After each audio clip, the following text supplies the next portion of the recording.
In today's video, I'm going to teach you how to set up an SMTP key in Brevo. Before we begin, a quick note on what an SMTP key is. Think of it like a special password that lets other tools and services send email through your Brevo account using the SMTP protocol.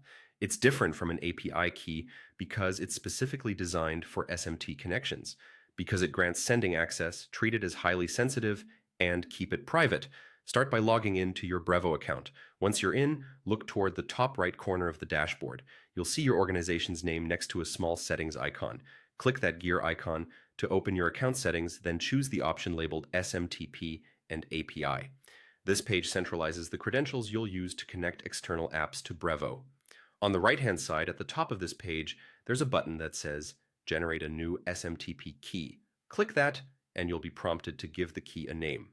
Pick a clear descriptive name that reminds you where this key will be used, like the app or server it belongs to. Good naming will save you time later if you end up managing multiple keys. Next, click Generate. Brevo will create a brand new, randomly generated SMTP key for you.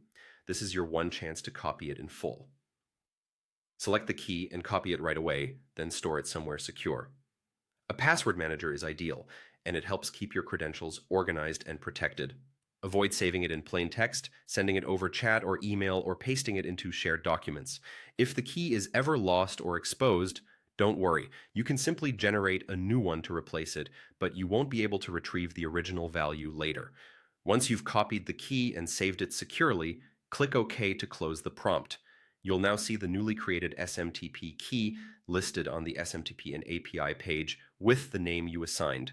From here on, whenever an application asks for your SMTP password, this is the value you'll use.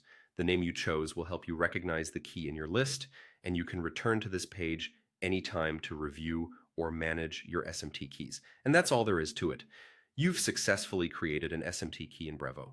Keep it safe, label it clearly, and you'll have a smooth experience connecting your tools to send email. Thanks for watching, and feel free to revisit this walkthrough whenever you need to set up another key.